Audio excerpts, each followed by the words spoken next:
The One Piece manga just revealed 3 shocking things about Monkey D. Dragon, Vegapunk, and how a character that we all believe to be dead pretty much confirms the next destination of the Straw Hats, the man with the burn marks that Kid is looking for. And since I chose to go with a Marine Admiral Dragon for the thumbnail, well, let's start with him and why this chapter might give credit to that very idea. So Oda just gave us the first proper flashback for Luffy's father, who has been an even more mysterious character than people like Shanks. We see Dragon bringing a bouquet of flowers to the charred and depressing ruins of the island of Ohara sometime after the deadly Buster Call had devastated the entire island and all its people. Now, seeing a 22-year younger Dragon is absolutely awesome. Basically looks like Luffy with long hair and Zoro's personality. Now, interestingly enough, 22 years ago, Dragon didn't yet have his iconic tribal tattoo on the left side of his face yet.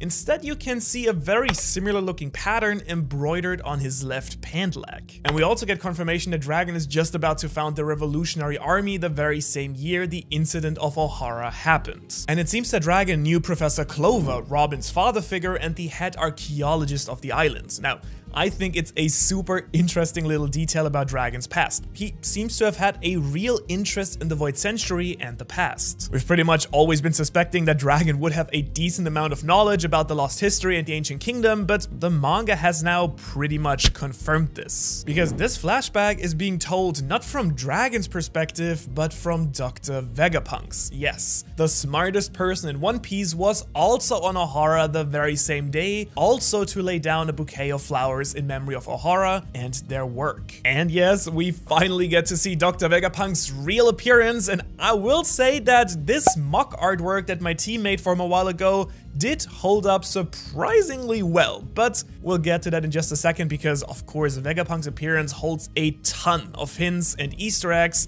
that we need to discuss in more detail. But let's stick with Dragon here first. Now, it was always hinted at that Vegapunk might have ties to the Revolutionary Army. The biggest one, of course, being Kuma, whom Vegapunk programmed to protect and save the Straw Hats and watch over their ship during the time skip. And while he isn't an official member, we do now know that Dragon actively tried to recruit him to his cause. And while Vegapunk decided to work for the government in the end, apparently in order to get insider information on their activities and plans, Oda shows us that these two men seem to actually share a common cause. Especially since we've seen the Vegapunk Shaka in direct communication with Dragon here already. Now, what is really interesting here, however, is that in spite their mutual liking and shared cause, Vegapunk and Dragon didn't come to Ohara together. As a matter of fact, Vegapunk is extremely shocked to see Dragon there, to which Dragon replies, well, that's his line. Both of them feel like the other shouldn't be on Ohara right now for some reason,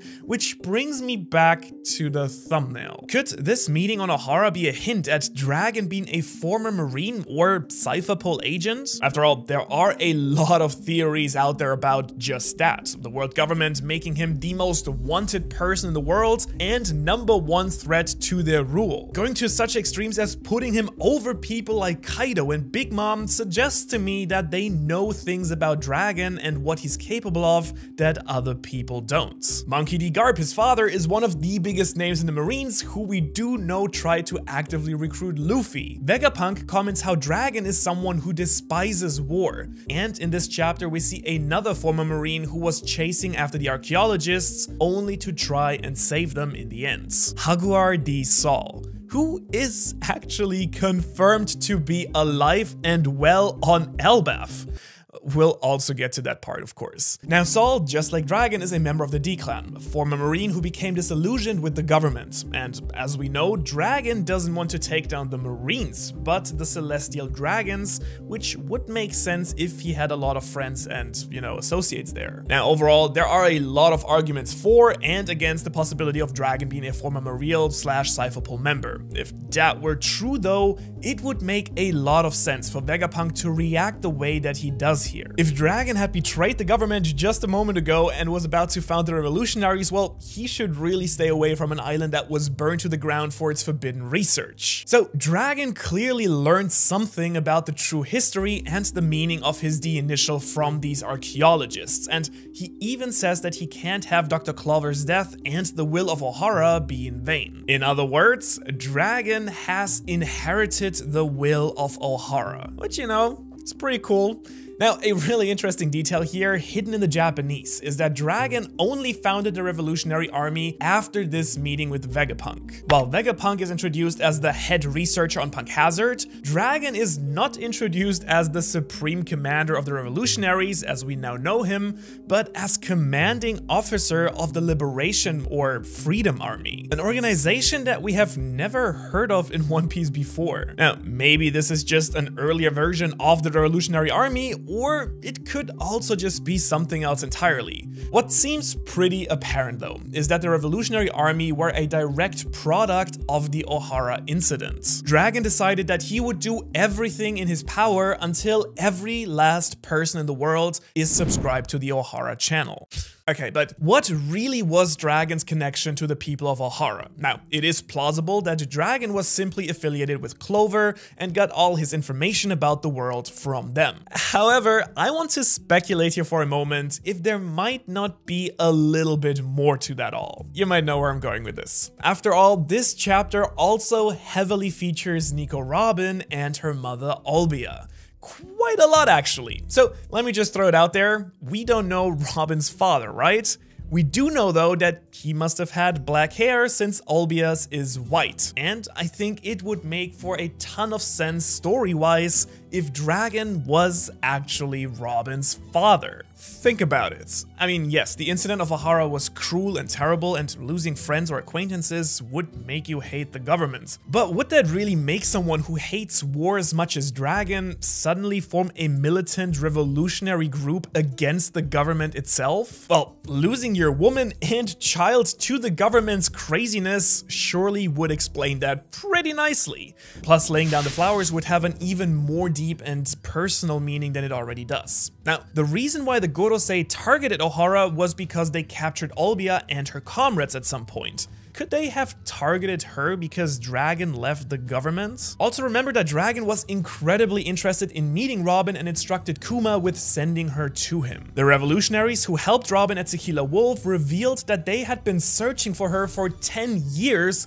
because she was the only survivor from Ohara, and Dragon had told them to protect her from the world government to the best of their abilities. Now, Robin being Luffy's half-sister would be an absolutely fantastic reveal to the story, I think. Robin has truly been the older sister Luffy never had, but since there isn't all too much evidence for that right now, let's really put it aside for now and instead focus on Vegapunk. Now, we've already discussed Vegapunk's affiliation with Clover, who, by the way, is revealed as an adventurer like Nolan was in his youth, being captured more than 10 times by the government for his archaeologic actions. Now, he has dedicated his entire life to traveling around the world and piecing together the Void Century. And now, we finally also get to see what Vegapunk actually looks like, and it's as Oda as it gets. Among the army of quirky characters he has drawn so far, this is one to rule them all.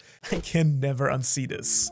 Vegapunk seems to be part of the same race that Fukurokuju belongs to. It's also the same head shape that we see on the flag of the space pirates that Enel encountered, and there's also a lot of room for speculation that Emu, due to their strange placement of arms and the relation to the top of their heads, might be part of that very same race as well. Now, it does seem like these people are all associated with extremely high intelligence and technological advances due to their large brain. As a result, it now looks like Vegapunk has actually since then split his brain into 6 parts that he has infused into the 3 robots and 3, I want to say, people that are part of his persona. It also explains their personalities, as each Vegapunk has most likely inherited whatever function the original brain part held. You know, hunger, anger, so on and so forth. Now, I probably don't have to point this out, but Vegapunk is of course the spitting image of Albert Einstein, the genius German scientist who developed the theory of relativity. Especially the most famous photo of him where he just sticks out his tongue,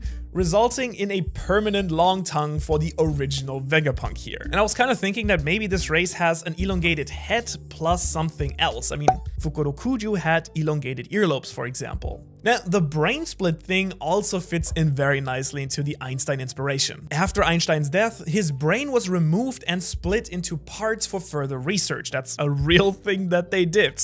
And the fact that Vegapunk is covering up his head with an apple-like thing is a nice little nod at Isaac Newton and the famous apple that fell on his head that made him discover gravity. Also gravity-defying boots in this chapter, just saying. So it turns out that Vegapunk didn't only reverse engineer the Ancient Kingdom's technology from stuff that he found lying around, it's really the fact that the scholars of Ohara actually succeeded in rescuing the contents of the entire library from the fire by throwing all the books into the lake, sacrificing all of their lives in the process, it seems. And all of these books were then collected by the Giants of Elbaf that do seem to be part of 𝙬𝚎𝚗𝚎 crew, if I'm not mistaken here.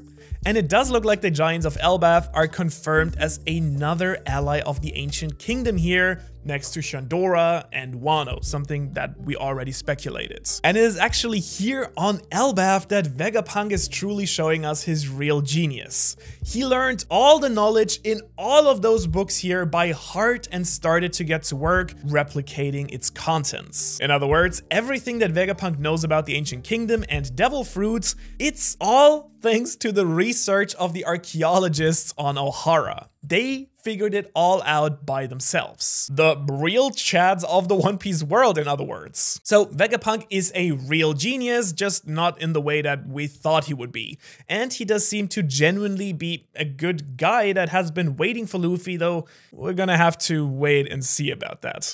Let's not get ahead of ourselves here. I'm sure there are still a ton of reveals left during this arc that might turn that entire thing on top of its head. Though I do have a feeling that it might be on the shorter end of things as an arc overall. I could kind of see us moving on pretty fast from here. But now let's finally talk about the person that saved all that knowledge from Ohara and brought it all to Elbaf. Jaguar D. Saul is alive, and it seems that Aokiji hasn't killed a single person in the entire story. He froze Luffy and Robin, but made sure they would survive, same with Doflamingo, and same with Saul as it now turns out as well. He didn't kill his friend, but instead probably saved his life, with the ice saving him from the flames of the Buster Call. Also another major hint, I feel like that Aokiji might be working with Dragon to infiltrate Blackbeard. Now, we don't know if Saul was severely burned by frostbite or by the fire or the Buster Call or both, but he is alive, and seeing Robin's tears of joy after realizing that might be one of the most emotional panels since the time skip in all of One Piece, really. That one really made me tear up. Now, given his burns, Saul sounds a lot like the prime candidate right now for the man marked by flames that Kid is looking for that allegedly has the last road poneglyph in his possession. And that, of course, makes a lot of sense for two reasons. One, Saul as the safekeeper of Ohara's will, the only people who could actually read the poneglyphs, he would be a prime candidate to have a road poneglyph. It might even have been on Ohara originally. And two, we always speculated that it would most likely be on Elbaf, an island that most likely is under the protection of Shanks. That makes Elbaf 99.999% the next arc of One Piece, and I discovered why Shanks is most likely guarding the last poneglyph there, and what will most likely happen during this arc. If you're curious, well, make sure to watch that video right here next if you like.